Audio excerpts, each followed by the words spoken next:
ಸಾರ್ವಜನಿಕವಾಗಿ ಮೂವರ ಮೇಲೆ ಲಾಠಿಯಿಂದ ಥಳಿಸಿದ ಪೊಲೀಸ್ ಸಿಬ್ಬಂದಿಗಳು ಅಮಾನತು. ಮೂವರು ಪುರುಷರನ್ನು ರಸ್ತೆಯಲ್ಲಿ ಕುಳಿತುಕೊಳ್ಳುವಂತೆ ಒತ್ತಾಯಿಸಿ ಪೊಲೀಸರು ಲಾಠಿಯಿಂದ ಥಳಿಸಿದ ಘಟನೆಯ ವಿಡಿಯೋ ವೈರಲ್ ಆಗಿದ್ದು, ಪೊಲೀಸ್ ಸಿಬ್ಬಂದಿಗಳನ್ನು ಅಮಾನತು ಮಾಡಲಾಗಿದೆ. ಆಂಧ್ರಪ್ರದೇಶದ ಗುಂಟೂರಿನ ತೆನಾಲಿ ಹೆದ್ದಾರಿಯಲ್ಲಿ ಘಟನೆ ವರದಿಯಾಗಿದ್ದು, ಕೃತ್ಯದ ವಿಡಿಯೋವನ್ನ ವೈಎಸ್ಆರ್ ಪಕ್ಷದ ವಕ್ತಾರ್ ಅಂಬಟಿ ರಾಂಬಾಬು ಹಂಚಿಕೊಂಡಿದ್ದಾರೆ. ಮೂವರು ವ್ಯಕ್ತಿಗಳನ್ನು ವಿಕ್ಟರ್, ಬಾಬುಲಾಲ್ ಮತ್ತು ರಾಕೇಶ್ ಎಂದು ಗುರುತಿಸಲಾಗಿದ್ದು, ಕಾನ್ಸ್ಟೇಬಲ್ ಮೇಲೆ ಹಲ್ಲೆ ನಡೆಸಿದ ಆರೋಪದ ಮೇಲೆ ಅವರನ್ನು ಥಳಿಸಲಾಯಿತು.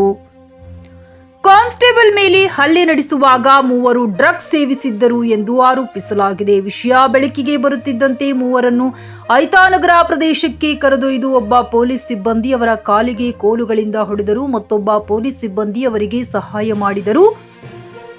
ಘಟನೆಯ ವಿಡಿಯೋ ವೈರಲ್ ಆಗುತ್ತಿದ್ದಂತೆ ಅಧಿಕಾರಿಗಳನ್ನ ಅಮಾನತುಗೊಳಿಸಲಾಗಿದೆ. Bureau report, JK news Kannada, Guntur, Andhra Pradesh.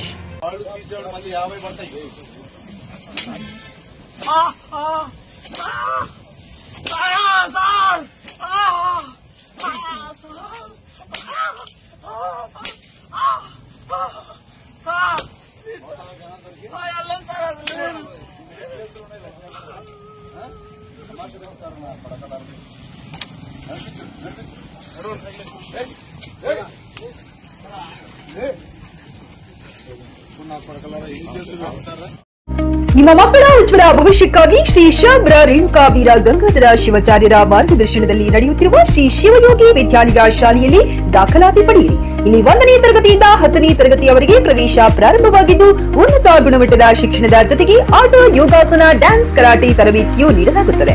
5ನೇ ತರಗತಿಯಿಂದ 10ನೇ ತರಗತಿಯವರೆಗೆ ವಸತಿ ಸೌಲಭ್ಯವೂ ಕೂಡ ಲಭ್ಯವಿದೆ. ನುರಿತ ಶಿಕ್ಷಕರಿಂದ ಬೋಧನೆ ನೀಡಲಾಗುತ್ತದೆ. ಎಸ್ಎಸ್ಎಲ್ಸಿಯಲ್ಲಿ ಈ ಶಾಲೆಯ ಫಲಿತಾಂಶವು 100%ವಾಗಿದೆ. ಹಾಗಿದ್ರೆ ತಡೆಯಾಕೆ? ಇಂದೇ ಭೇಟಿ ನೀಡಿ ಶ್ರೀ ಶಿವಯೋಗಿ ವಿದ್ಯಾಲಯ, ಹುಮ್ನಾಬಾದ್. ಹೆಚ್ಚಿನ ಮಾಹಿತಿಗಾಗಿ ಸಂಪರ್ಕಿಸಿ 8747071091 ಅಥವಾ 9164643288.